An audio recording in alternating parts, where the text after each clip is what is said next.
Have you ever repented from something, asked for forgiveness, but then spent the rest of the day waiting for the hammer to drop? You've said the words, you've been in sorrow, but in the back of your mind, you're just waiting for the punishment. You think God is angry.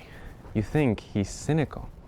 You may think that He might be looking at you with a sarcastic, "here we go again" kind of expression.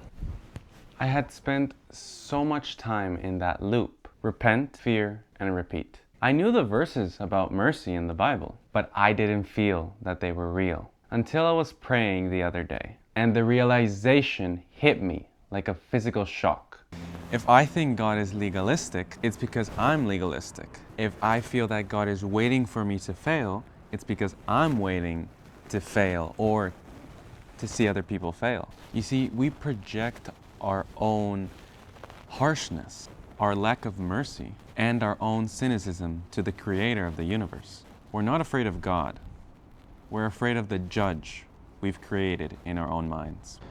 And Jesus also said, "With the judgment ye judge, you shall also be judged." We usually think that that verse is actually a threat to the future, or to a situation where we might find ourselves, not a present one.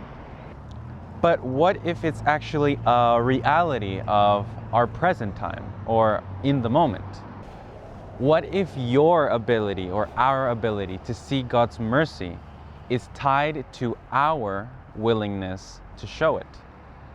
In the book Steps to Christ, specifically in chapter 1, it shows that Satan's great deception is to represent God as severe, unforgiving, and a judge, rather than a father.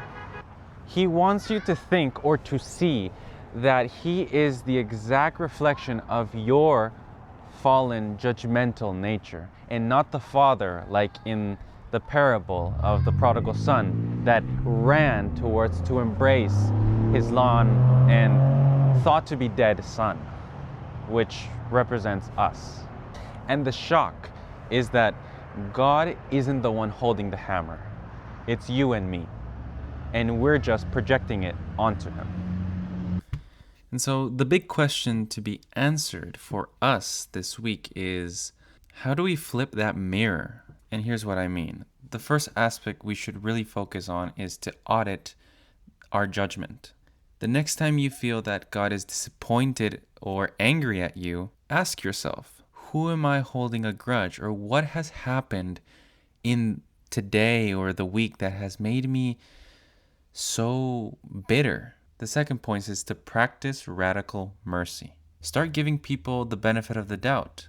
It's ultimately not for their benefit, but it's for your benefit. As you become more merciful, God's mercy starts to be more visible in your life. And the third and final one is accept the Father. Stop trying to satisfy a judge. Your view of God is a choice. So stop looking into the mirror of your own judgment and start looking at the cross. And with that, thanks to God, 1% better, always.